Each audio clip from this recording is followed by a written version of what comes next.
गई काले अपने चैप्टर नंबर 4 भारतનો સાહિત્યિક વારસા વિશે ભણ્યા હતા બરાબર શરૂઆત કરી હતી પ્રસ્તાવના આપણે એમાં ભણી લીધી હતી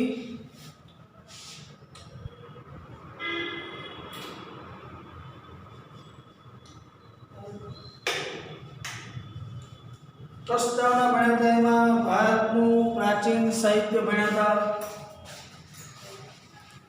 भाषा ने साहित्य विषय भण्या था धीमे धीमे लिपि अस्तित्व में आई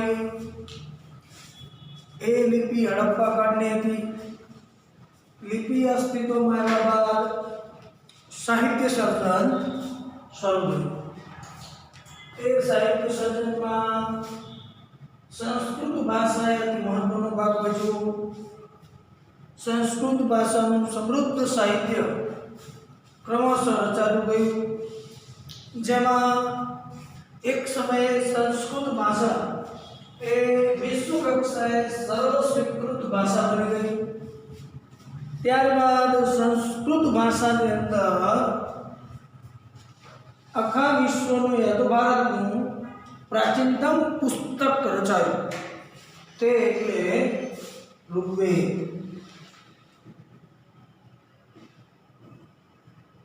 प्राचीनतम भारतीय साहित्य पुस्तक एटले ऋग्वेद ऋग्वेद विषय આપણે ગઈકાલે ભણી ગયા હતા બરાબર ચાર વેદો આપણે ભણવાના હતા એક વેદ આપણે ભણ્યા હતા ऋग्वेद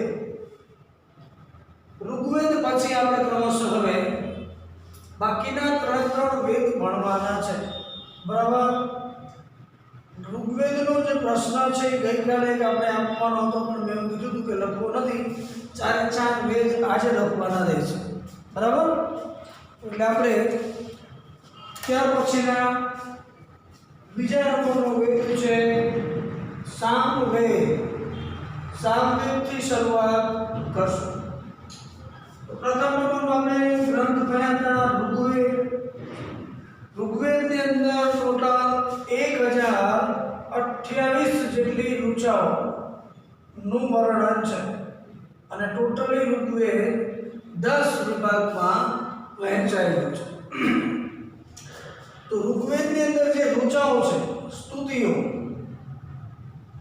એ સ્તુતિઓ દેવ દેવીઓને ખુશ કરવા માટેની બધી સ્તુતિઓ છે એમાંની ઘણી બધી સ્તુતિઓ ઉષાને સંબોધન કરવી છે જે મનમોહક સ્તુતિઓ હતી તો આ બધી સ્તુતિઓ તો ઋચાઓ છે એ ઋચાઓનું ગાન કરવા માટે જે ગ્રંથ રચાયો એને આપણે સામવેદ તરીકે ઓળખીએ છીએ તો એમસીક્યુ નો પ્રશ્ન છે ઋગ્વેદની ઋચાઓનું જ્ઞાન કરવા માટેનો ગ્રંથ કયો तो अपना जवाब आवशे सामवेद अथवा तो कया वेदनी ऋचाओनुं ज्ञान करवा माटे सामवेद ग्रंथ रचायो तो फरीथी जवाब आवशे पाछो ऋग्वेद एटले प्रश्न बंने रीते पूछी शकाय ऋग्वेदनी ऋचाओनुं ज्ञान करवा माटेनो ग्रंथ एटले सामवेद अने बीजी रीते पूछो होय तो सामवेद ए कया वेदनी ऋचाओनुं ज्ञान करवा माटे रचायो ऋग्वेदनी ऋचाओनुं ज्ञान करवा माटे रचायो छे बराबर बंने रीते पूछी शकाय एमां खास सामवेद ए राग अने लय साथे गवाय छे मतलब सामवेदनी जे बधी ऋचाओ छे स्तुतिओ ए सामवेदनी बधी ऋचाओने राग अने लय साथे गावानी होय छे एटले सामवेद ए संपूर्णपणे संगीत साथे जोड़ायेलो ग्रंथ छे माटे सामवेदने संगीतनी गंगोत्री तरीके ओळखवामां आवे छे कया वेदने संगीतनी गंगोत्री तरीके ओळखवामां आवे छे तो जवाब आवशे सामवेदने संगीतनी गंगोत्री तरीके ओळखवामां आवे छे આપણે બીજા પાઠની અંદર સંગીત વિશે અભ્યાસ કરવાનો છે બીજા પાઠમાં ટોટલી સંગીતનો આખો એક મુદ્દો જ ભણવાનો છે. આપણું ભારતીય જે સંગીત છે એ સંગીત ખાસ તાલ લય સાથે સૌંદર્યની અનુભૂતિ કરાવતું સંગીત છે. ખરેખર વાતાવરણને પ્રફુલ્લિત બનાવનારું સંગીત એટલે ભારતીય સંગીત છે. વૈદિક સંગીત, વશિષ્ઠ સંગીત એટલે ભારતીય સંગીત જે છે એમાં રાગ એ અતિ મહત્વનો ભાગ ભજવતું હતું. એમાં આપણા જે મુખ્ય રાગ છે પંચમુખી રાગ એ મુખ્યત્વે 5 રાગ છે: શ્રી, દીપક, હિંડોળ, મેઘ અને ભૈરવી. આ 5 રાગ ભગવાન શંકરના મુખેથી ઉત્પન્ન થયા હોવાનું માનવામાં આવી રહ્યું છે. કારણ કે દેવાધિદેવ ભોળાનાથ એ સંગીત પ્રિય હતા અને એ સમયના ડાન્સર હતા. નટરાજ, તમને ખ્યાલ આવ્યો? નટરાજનું જે શિલ્પ છે ભગવાન શ્રી ભોળાનાથ તાંડવ નૃત્ય એમનું તાંડવ નૃત્ય વખતે ભોળાનાથના મુખેથી જે રાગ ઉદ્ભવ્યા 5 રાગ છે: શ્રી, દીપક, મેઘ, હિંડોળ અને ભૈરવી. આમ તો 33 પ્રકારના રાગ વર્ણવવામાં આવ્યા છે પણ મુખ્યત્વે આ 5 રાગ છે, બરાબર. અને રાગની સાથે સ્વરનું પણ એટલું જ મહત્વ છે. સ્વરમાં સા રે ગા મા પ ધ ની આ 7 મુખ્યત્વે સ્વર છે.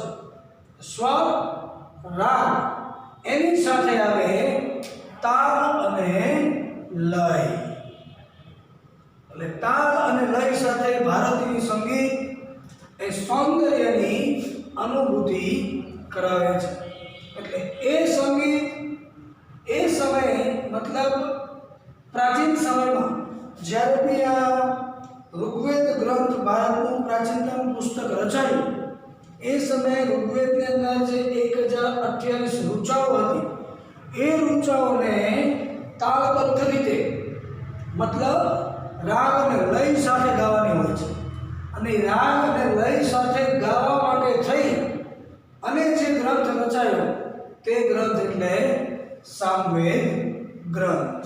એટલે આમ એટલા માટે સામવેદ ગ્રંથને સંગીતની ગંગોત્રી તરીકે ઓળખવામાં આવે છે. એટલે આખો ગ્રંથ છે સામવેદ એની અંદર સંગીતની ભરપૂર માહિતી આપવામાં આવેલી છે. તાલ, લય, સ્વર આ બધી બાબતો સામવેદની અંદર છે. એટલે કોઈ પણ સમયે સંગીત શીખવું હોય એ સંગીતની અંદર તાલ, લય, સ્વર આ બધું શીખવા માટે સામવેદ ગ્રંથનો અભ્યાસ જરૂરી બને છે. એટલે આમ સામવેદ એ અતિ મહત્વપૂર્ણ ગ્રંથ ગણાય છે.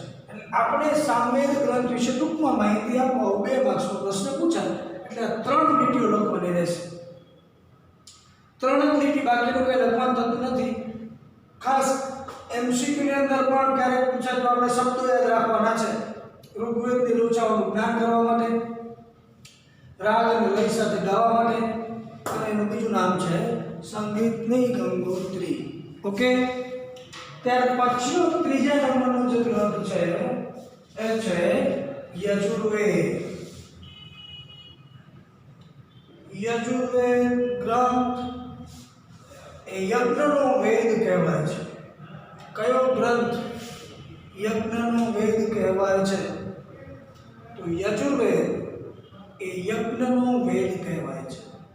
યજુર્વેદની અંદર ટોટલી જે માહિતી છે યજ્ઞ યાગાદિની માહિતીઓ છે. એટલે યજ્ઞ યાગાદિની માહિતીઓથી ભરપૂર હોવાને કારણે યજુર્વેદ એ યજ્ઞનો વેદ કહેવાય છે. બરાબર. જ્ઞાન પણ શબ્દ આવશે. જ્ઞાનનો વેદ એટલે યજુર્વેદ. ક્યારેક એમસીક્યુ ની અંદર પૂછાય તો આ શબ્દ યાદ રાખવા જરૂરી છે. યજુર્વેદ ગ્રંથ એ ગદ્ય અને પદ્ય એમ બંને સ્વરૂપે રચાયેલો છે. નીચેનામાંથી કયો ગ્રંથ ગદ્ય અને પદ્ય સ્વરૂપે રચાયેલો છે? હિસ્ટોરિકલ આખી જે ટોટલી માહિતીથી ભરપૂર હોય એ ગદ્ય છે, કાવ્યના સ્વરૂપમાં એ પદ્ય છે. એટલે આમ ગદ્ય અને પદ્યના સ્વરૂપે યજુર્વેદ નામનો ગ્રંથ રચાયેલો છે. યજ્ઞ જ્યારે ચાલતો હોય ત્યારે યજ્ઞ વખતે જે બોલવામાં આવતા મંત્રો હોય, જુદી જુદી બધી ક્રિયાવિધિઓ હોય, એનું વર્ણન યજુર્વેદની અંદર કરવામાં આવેલું છે. માટે યજુર્વેદને જ્ઞાનના વેદ તરીકે પણ ઓળખવામાં આવે છે. યજ્ઞ વખતે બોલવામાં આવતા મંત્રો, જુદી જુદી ક્રિયાવિધિઓનું વર્ણન કયા ગ્રંથમાં કરવામાં આવેલું છે? તો જવાબ આવશે યજુર્વેદની અંદર કરવામાં આવેલું છે. આ બે લીટી એના જવાબની અંદર આવશે. આ બધું ટેક્સ્ટ બુકમાં છે જ, એટલે આપણે 4 ગ્રંથ સળંગ લખવાના છે ટેક્સ્ટબુકની અંદર. ઓકે. પ્રાચીન વેદો વિશે માહિતી આપો, અથવા તો વેદો કેટલા છે, કયા તેના વિશે સમજાવો. આવો પ્રશ્ન પૂછાય ત્યારે વેદ 4 છે, 4 વેદના નામ લખવાના અને એ વેદની અંદર જે માહિતી આપવામાં આવેલી છે એ માહિતી વિશે તમારે લખવાનું રહેશે. બરાબર.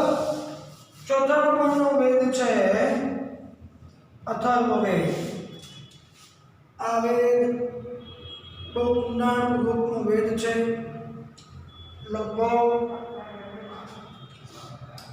લગભગ સમગ્ર આ બાબતોનું વર્ણન અથર્વવેદની અંદર કરવામાં આવેલું છે. અથર્વવેદનો અભ્યાસ કરીને તો ઘણા બધા જે યુગ પુરુષો થઈ ગયા, ઋષિમુનિઓ થઈ ગયા, એમને આ ગ્રંથનો અભ્યાસ કરીને પોતાના વિચારોની અભિવ્યક્તિ કરીને અનેક એવા નવા પુસ્તકોની રચના કરેલી છે. એમાં ખાસ ચાણક્ય નીતિ, કૌટિલ્ય જે અર્થશાસ્ત્ર વેચ્યું ને, કૌટિલ્યનું અર્થશાસ્ત્ર મતલબ ચાણક્યનું અર્થશાસ્ત્ર એનો જ એક ભાગ છે. એટલે અથર્વવેદની અંદર કર્મકાંડો અને સંસ્કારોનું વર્ણન કરવામાં આવેલું છે. એક જ વાક્ય આવશે આમાં. એમસીક્યુનો એવો પ્રશ્ન પૂછાય કે કર્મકાંડ અને સંસ્કારોનું વર્ણન કયા ગ્રંથમાં કરવામાં આવેલું છે? તો કર્મકાંડ અને સંસ્કારોનું વર્ણન અથર્વવેદમાં કરવામાં આવેલું છે. આના આધારે જે ઘણા બધા ગ્રંથ રચાયેલા છે, ટોટલી કર્મ અને સંસ્કાર મતલબ આખું જીવન આવી ગયું. આનો એક ભાગ છે રાજનીતિ. રાજનીતિ ઉપર ચાણક્યએ આ ગ્રંથનો અભ્યાસ કરીને અનેક એવા ગ્રંથોની રચના કરેલી છે. એટલે અથર્વવેદ પણ મહત્વનો ગ્રંથ ગણાય છે. એટલે આમ આ 4 જે વેદ છે એ 4 વેદ વિશે આપણે હેન્ડબુકમાં આ પ્રમાણે લખવાનું છે, મુદ્દા પાડીને. બરાબર. એટલે આજનો આ એક પ્રશ્ન થયો, વેદ કેટલા છે, કયા તેના વિશે સમજૂતી આપો. ત્યાર પછી આપણે એક પછીના સમયમાં જે કંઈ પણ સાહિત્ય રચાયેલું એ બધા ગ્રંથો વિશે અભ્યાસ કરવાનો છે. એમાં ઉપનિષદ આનો એક નાનો ભાગ એટલે ઉપનિષદ છે. એમાં માંડુક્ય ઉપનિષદ એ ખૂબ મહત્વ ધરાવે છે. એટલે ઉપનિષદ પણ અતિ મહત્વપૂર્ણ ગ્રંથ ગણાય છે, જેમાં બ્રહ્માંડનો આરંભ, બ્રહ્માંડ વિશેની ટોટલી માહિતીથી ભરપૂર ગ્રંથ એ ઉપનિષદ છે. માનવીનું જીવન, મૃત્યુ, ભૌતિક તેમજ આધ્યાત્મિક જગત, જ્ઞાન, પ્રકૃતિ અને અનેક એવા બીજા દાર્શનિક પ્રશ્નોનું વિવેચન ઉપનિષદ ગ્રંથની અંદર કરવામાં આવેલું છે. એટલે ઓલ ઇન વન છે. ઉપનિષદ ગ્રંથ ઓલ ઇન વન છે, કારણ કે ઉપનિષદ ગ્રંથની અંદર તમામ બાબતોનું વર્ણન કરવામાં આવેલું છે, જેમાં બ્રહ્માંડથી માંડી અને વ્યક્તિ સાથે જોડાયેલી તમામ પ્રકારની બાબતો સાથે પ્રકૃતિને પણ વણી લેવામાં આવેલી છે. એટલે બ્રહ્માંડનો આરંભ, માનવીનું જીવન, મૃત્યુ, ભૌતિક તેમજ આધ્યાત્મિક જગત, જ્ઞાન અને પ્રકૃતિ સાથે બીજા અનેક પ્રકારના એવા માનવીના જીવનમાં ઉદ્ભવેલા દાર્શનિક પ્રશ્નોનું પણ નિરાકરણ સાથે વિવેચન ઉપનિષદ ગ્રંથમાં કરવામાં આવેલું છે. હવે ફેરબુકની અંદર આપણે લખવું હોય તો ખાલી એટલું લખી શકાય, ઉપનિષદ વિશે ટૂંકમાં માહિતી આપો. લખવું નથી આપણે ફેરબુકની અંદર, પણ ક્યારેક 2 માર્ક્સમાં પ્રશ્ન પૂછી જાય સામાન્ય કે ઉપનિષદ વિશે ટૂંકમાં માહિતી આપો, તો આપણને ખ્યાલ હોવો જોઈએ કે ઉપનિષદ જવાબની અંદર આ 2 લીટી આવશે. પછી આપણે મિક્સ કરીને ન લખીએ તો જવાબ ખોટો પડશે. પ્રોપરલી આપણે આપણું એક વાક્ય યાદ રાખવું જરૂરી છે, કારણ કે ક્યારેક એક વાક્યના પ્રશ્નમાં પણ પૂછી શકે ઉપનિષદ વિશે ટૂંકમાં માહિતી આપો, ક્યારેક એમસીક્યુ પ્રશ્નોની અંદર પણ પૂછી શકાય કે બ્રહ્માંડનો આરંભ, માનવીનું જીવન, મૃત્યુ સાથે ભૌતિક તેમજ આધ્યાત્મિક જગત, જ્ઞાન અને પ્રકૃતિ સાથે બીજા દાર્શનિક પ્રશ્નોનું વિવેચન શેમાં કરવામાં આવેલું છે, તો પછી આપણે એક જ શબ્દમાં જવાબ આવશે ઉપનિષદની અંદર આ માહિતી આપવામાં આવેલી છે. હવે આ 2 શબ્દો ખાસ યાદ રાખવાના છે. ઉપનિષદ જે રચાયા જેટલા પણ એ બધા જ ઉપનિષદોની અંદર છાંદોગ્ય અને બૃહદારણ્ય, બૃહદ વત્તા આરણ્ય, આરણ્યનો મતલબ થાય જંગલ, વન અને આરણ્ય. બૃહદ એટલે વિશાળ, વિશાળ જંગલ. વનની અંદર જે બધા ઋષિમુનિઓ બધા તત્વચિંતન કરવા માટે જતા, એ સમયે જે બધા ગ્રંથો રચતા ને બધા આરણ્યકો કહેવાતા. તો એમાં એ આરણ્યકોની અંદર જે વિશાળ ગ્રંથ હોય, સંપૂર્ણ માહિતીથી ભરપૂર હોય, તે એટલે બૃહદારણ્ય કહેવાય. એટલે બૃહદારણ્ય અને છાંદોગ્ય એ બંને શરૂઆતના ઉપનિષદો ગણાય છે. કયા 2 ઉપનિષદો શરૂઆતના ઉપનિષદો છે? તો ઓપ્શનમાં 4 ઓપ્શન આપ્યા હોય, 2 માંથી કોઈ પણ એક જવાબ આવશે, બૃહદારણ્ય અથવા તો છાંદોગ્ય. આ બંને ઉપનિષદો શરૂઆતના ઉપનિષદો છે. બંને ઉપનિષદો સંવાદના સ્વરૂપમાં છે. સંવાદ એટલે કોઈ 2 મહાપુરુષો યા તો યુગ પુરુષો વચ્ચે થયેલી ચર્ચા વિચારણા, એને કહેવાય સંવાદ. ગુરુ અને શિષ્ય વચ્ચે થયેલો સંવાદ એ આખે આખું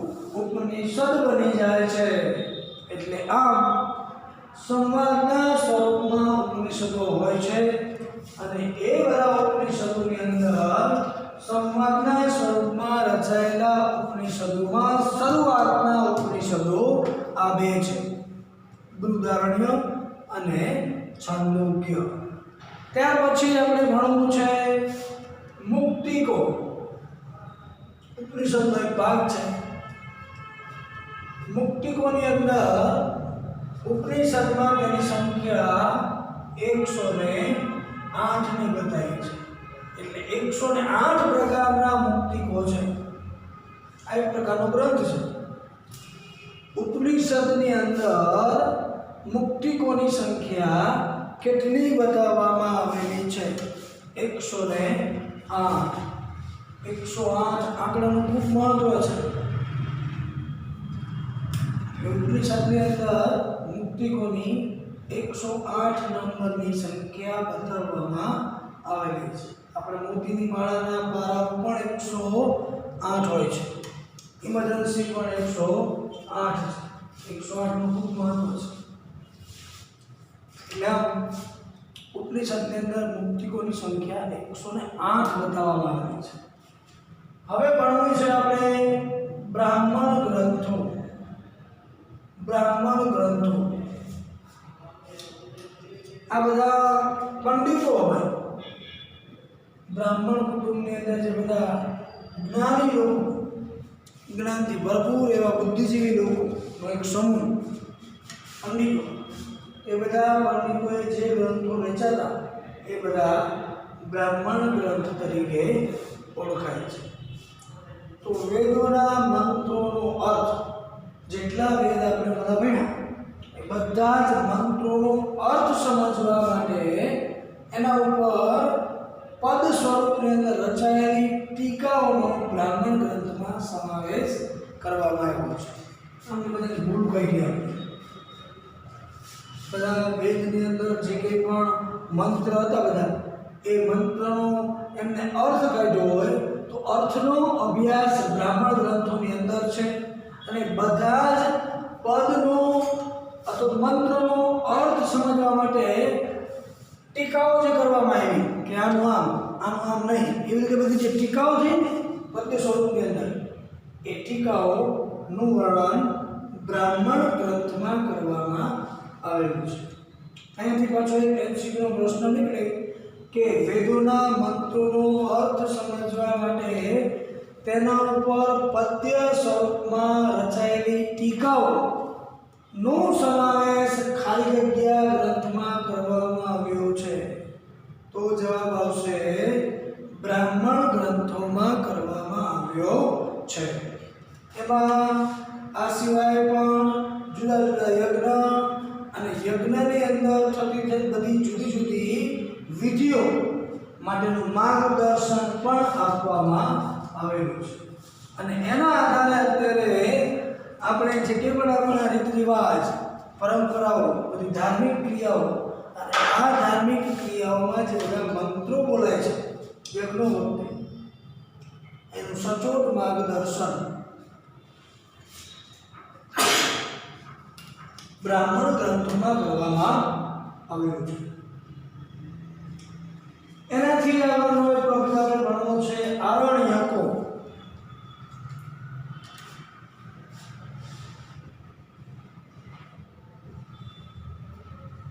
હમણાં આપણે ભણી ગયા બૃહદારણ્ય.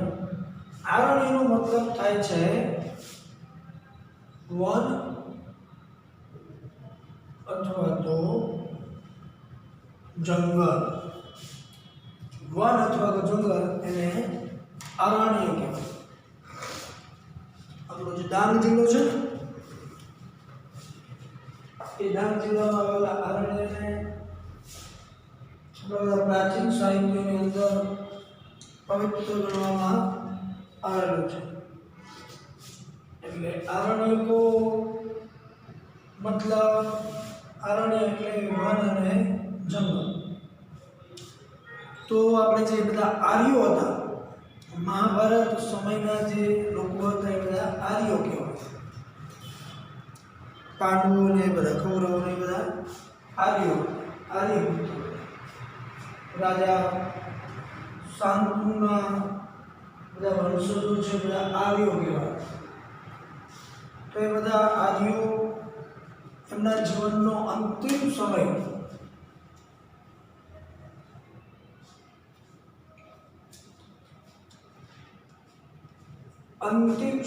જંગલ અથવા તો વનમાં આશ્રમ બાંધીને ગાળ્યો. અને વન અથવા તો જંગલની અંદર આશ્રમ બાંધી અને ત્યાં વસવાટ કરતા અને સતત ચિંતન કરીને રચાયેલું જે તત્વજ્ઞાનથી ભરપૂર એવું સાહિત્ય છે એને આરણ્યક તરીકે ઓળખવામાં આવે છે. એટલે એનું નામ આરણ્યકો પડ્યું. એ બધા આર્યો, ખાસ તમને ખ્યાલ હોય તો પાંડવો પણ છેલ્લે એમનો જે અંતિમ સમય છે એમને હિમાલયમાં કાઢેલો છે. હિમાલયમાં હાડ કાઢવા માટે 5 ભાઈઓ જતા રહે છે, સાથે દ્રૌપદી પણ. એટલે એક સમયે બધા જ આર્યો એમના જીવનનો અંતિમ સમય જંગલમાં રહીને પૂરો કરતા. તો જંગલની તો વનની અંદર તેઓ આશ્રમ બાંધીને વસવાટ કરતા અને તેમના સતત ચિંતન કરવાથી જે રચાયેલું તત્વજ્ઞાનથી ભરપૂર એવું જે સાહિત્ય હતું એ સાહિત્યને આરણ્યક તરીકે ઓળખવામાં આવે છે. એમસીક્યુનો પ્રશ્ન છે, ખાસ યાદ રાખી લેવાનું કે આર્યો દ્વારા તત્વચિંતનથી રચાયેલા ભરપૂર સાહિત્યને કયા નામે ઓળખવામાં આવે છે? તો જવાબ આવશે આરણ્યકો. અને છેલ્લું એક પણ લઈ વેદાંત. વેદનો જ એક ભાગ, વેદનું જ એક અંગ એટલે વેદાંત. કર્મકાંડ ઉપરાંત જ્યોતિષ, બધા જ પ્રકારનું વ્યાકરણ, ખગોળશાસ્ત્ર વગેરેનો સમાવેશ વેદાંતની અંદર કરવામાં આવ્યો છે. આ એક પ્રકારનું સાહિત્ય છે, પણ પર્ટિક્યુલર કોઈ એક ટોપિક ઉપર રચાયેલું સાહિત્ય એટલે વેદાંત છે. એમાં આપણે 5મા પાઠમાં બધું ભણ્યા હતા.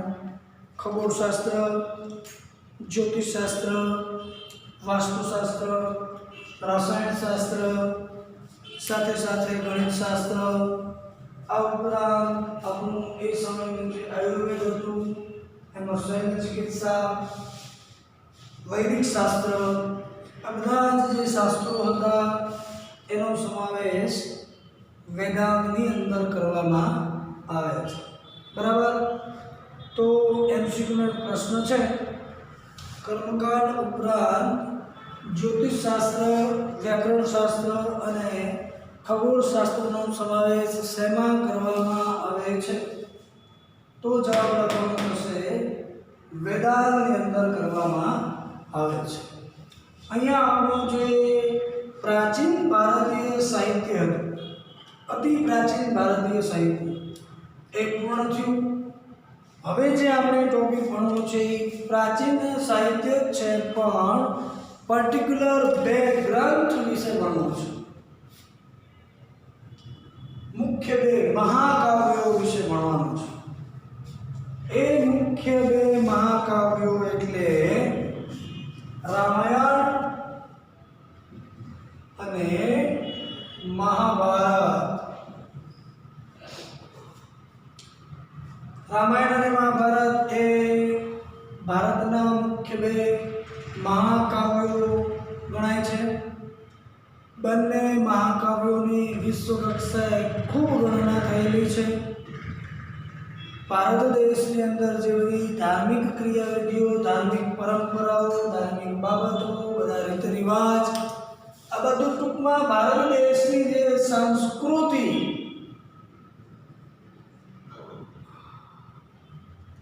અને સભ્યતા છે, એ સંસ્કૃતિ અને સભ્યતા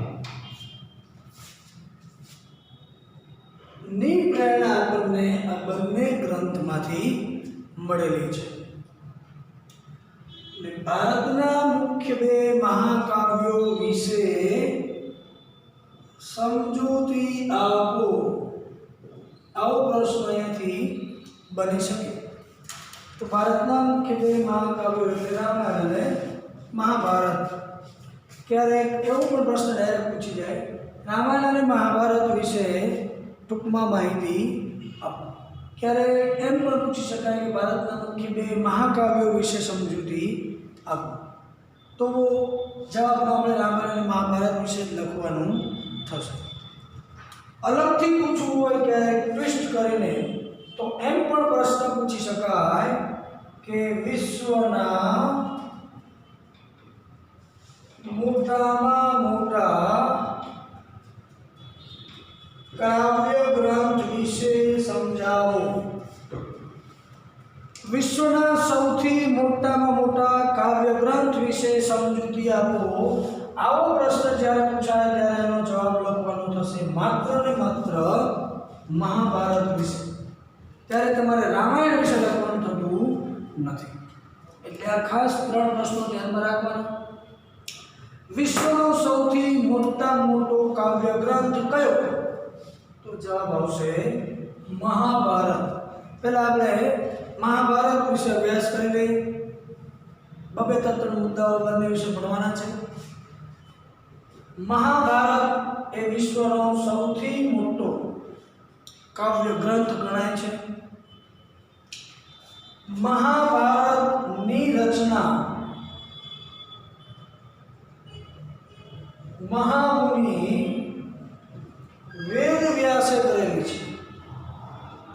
મહામુનિ વેદ વ્યાસ, એનું બીજું નામ કૃષ્ણદ્વૈપાયન.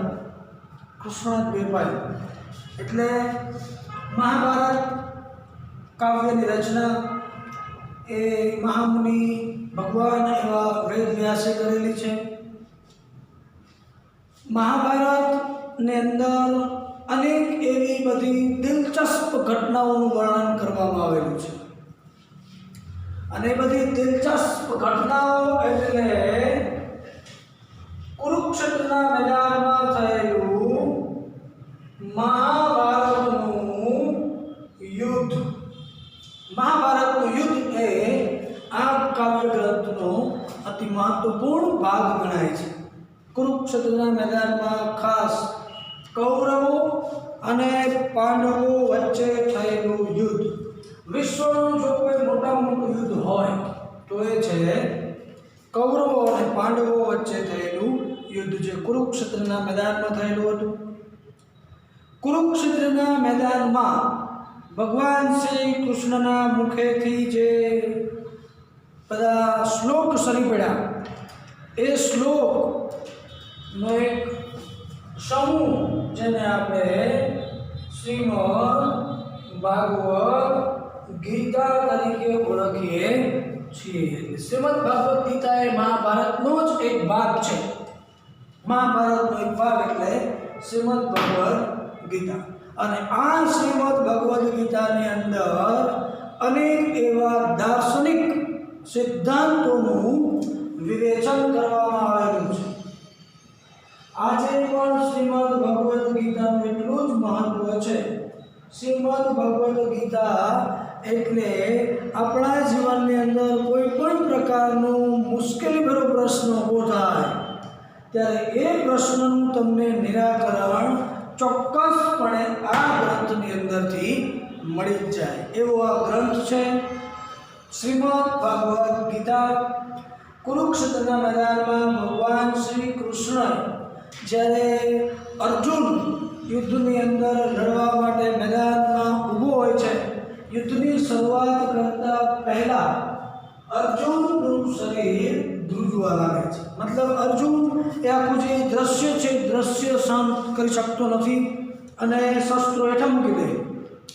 ત્યારે ભગવાન શ્રી કૃષ્ણ એને ખરેખર જીવન શું છે એના વિશે સમજાવવા માટેનું છે એમના મુખેથી શ્લોકો સરી પડ્યા અને એ શ્લોકનો સમૂહ એટલે શ્રીમદ ભગવદ ગીતા છે. ભગવાન શ્રી કૃષ્ણએ ટોટલ 574 મતલબ શ્રીમદ ભગવદ ગીતાની અંદર 700 જેટલા શ્લોક છે આ 700 શ્લોકમાંથી ભગવાન શ્રી કૃષ્ણ મુખેથી ટોટલ 571 જેટલા શ્લોક બોલાયા. એક શ્લોક મહારાજા ધૃતરાષ્ટ્રના મુખેથી અને ધૃતરાષ્ટ્રના ખાસ વિશ્વાસુ માણસ, એમના પીએ કહેવાય, વિશ્વાસુ માણસ એમનો એ સંજય હતો. સંજય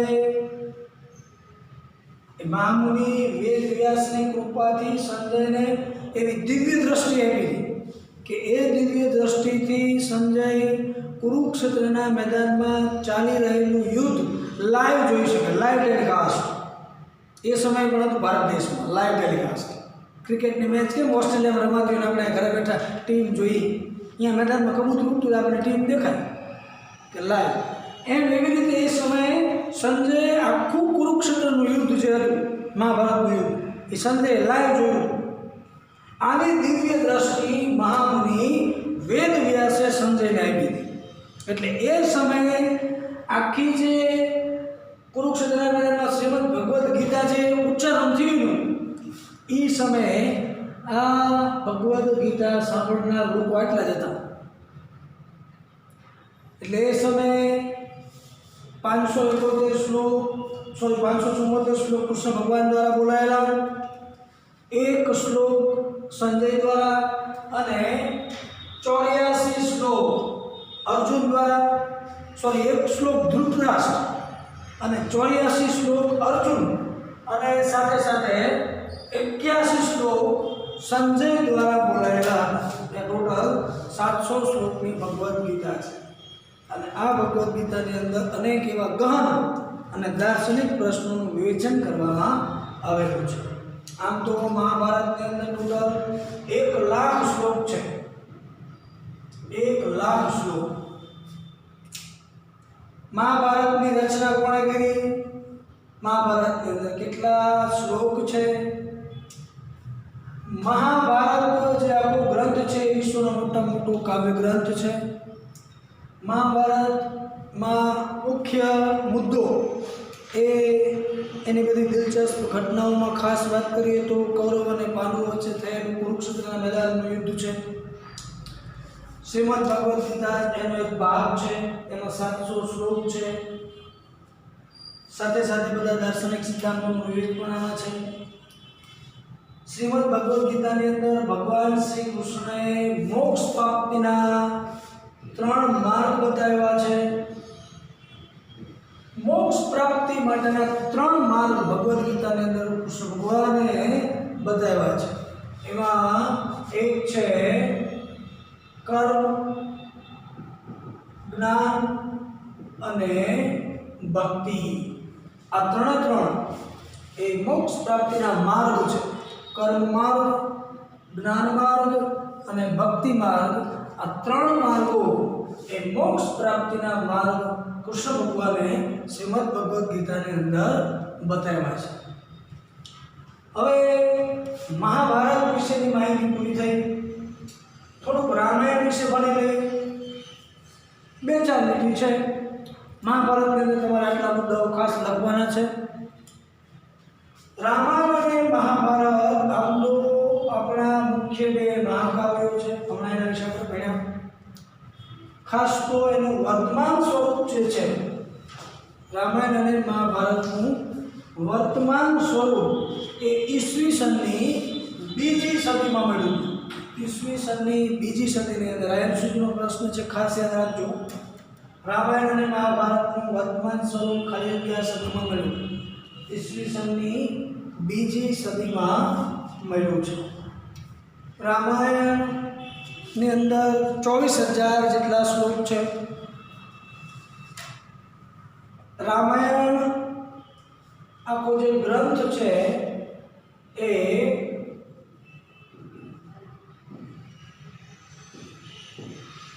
ઋષિ વાલ્મીકી દ્વારા રચાયો છે. વાલીઓ લૂંટારો આનું હૃદય પરિવર્તન થયું અને એમાંથી વાલ્મીકી ઋષિ બની ગયા, જેણે આખો રામાયણનો ગ્રંથ રચ્યો. રામાયણની અંદર અયોધ્યાના રાજકુમાર, અયોધ્યાના રાજવી એવા ભગવાન શ્રી રામના જીવનનું વર્ણન કરવામાં આવેલ છે. ભગવાન શ્રી રામ એટલે મર્યાદા પુરુષોત્તમ કહેવાય, મર્યાદા પુરુષોત્તમ. અને ભગવાન શ્રી કૃષ્ણ એટલે પૂર્ણ પુરુષોત્તમ કહેવાય. બંનેમાં આટલો ફેર છે. ભગવાન શ્રી રામનો જ અવતાર એટલે ભગવાન શ્રી કૃષ્ણ. એટલે પહેલાં રામાયણ થઈ ગઈ, લગભગ 12,000 જેટલા વર્ષ થઈ ગયા રામાયણ થઈ. અને મહાભારતને 5300 થી 5500 વર્ષ જેટલું થયું. એટલે ભગવાન શ્રી રામનો જ અવતાર એટલે ભગવાન શ્રી કૃષ્ણ. એટલે રામ હતા એ મર્યાદા પુરુષોત્તમ હતા અને ભગવાન શ્રી કૃષ્ણ હતા એ પૂર્ણ પુરુષોત્તમ હતા. રામાયણ એ અયોધ્યાના રાજવી એવા શ્રીમદ રામચંદ્ર ભગવાનના જીવન પર આધારિત છે. એમાં એનો મુખ્ય મુદ્દો છે રામ અને રાવણનું યુદ્ધ જે થયું. શ્રીલંકા, લંકેશપતિ, લંકાનો રાજા એટલે શ્રીલંકાનો રાજા એટલે રાવણ. રાવણ બહુ જ્ઞાની પંડિત હતો, બહુ જ્ઞાની પંડિત. એટલે રાવણ અને રામ ભગવાન વચ્ચે જે યુદ્ધ થયું એનો એક ખાસ મુખ્ય મુદ્દો ગણાવી શકાય. એમાં પણ 24,000 જેટલા શ્લોક છે. એ 24,000 જેટલા શ્લોક ત્યાર પછી એ વાલ્મીકી દ્વારા આખી રામાયણ રચાઈ ગઈ છે. એમાં ખાસ રામાયણ એક પણ મુખ્ય કાવ્ય ગ્રંથ ખરો, પણ મહાભારત કરતાં રામાયણ એ થોડો નાનો ગ્રંથ છે. એટલે મહાભારત કરતાં નાનો ગ્રંથ એ રામાયણ છે. રામાયણ વિશે આટલી 3-4 માહિતી તમારે લખવાની થશે. મહાભારત વિશે થોડું વધારે લખવાનું છે, કારણ કે મોટા મોટું કાવ્ય ગ્રંથ છે. રામાયણ મહાભારત કરતાં નાનું છે. 24,000 જેટલા શ્લોક છે. રામ અને રાવણ વચ્ચે થયેલું યુદ્ધ એનો મુખ્ય મુદ્દો છે. મહામુનિ વાલ્મીકી દ્વારા રચાયેલો ગ્રંથ છે. 24,000 શ્લોક છે. આખું આટલે 4-5 મુદ્દો એમાં લખવાના, બાકી મહાભારતમાં લખવાનું. એટલે આમ ક્યારેક પ્રશ્ન પૂછાય કે આપણા મતલબ ભારતના મુખ્ય 2 મહાકાવ્યો વિશે ટૂંકમાં માહિતી આપું ત્યારે તમારે રામાયણ અને મહાભારત વિશે લખવાનું થશે. કોઈ પર્ટિક્યુલર 2 ફિક્સ પૂછવામાં આવે તો 2 એક અલગ અલગ લખવાનું, પણ મોટે ભાગે 3 માર્ક્સમાં બંને વિશે ભેગું લખવાનું થાય છે, પણ આપણે અલગ પાડીને લખવાનું. ઓકે, એટલે આજના પ્રશ્નની અંદર હું તમને 2 પ્રશ્નો લખવા આપીશ. વેદો કેટલા છે, કયા કયા, એના વિશે સમજૂતી આપો. 4 વેદ વિશે લખવાનું છે. બીજો પ્રશ્ન છે ભારતના મુખ્ય 2 મહાકાવ્યો વિશે વિસ્તારથી સમજાવો. એમાં અલગ અલગ લખવાનું. એક રામાયણ વિશે અલગથી લખવાનું અને બીજું મહાભારત વિશે અલગથી લખવાનું. રામાયણ અને મહાભારત વિશે તમને ટેક્સ્ટ બુકમાંથી લખવા મળી જશે, બરાબર? ટેક્સ્ટ બુકમાં છે જ આખો જે પેરેગ્રાફ છે એ તમારે અલગ અલગ કાઢવીને લખવાનું છે. ઓકે, એટલે આજના આ 2 પ્રશ્નો થશે, બરાબર? સોમવારે ગણિતનું પેપર છે.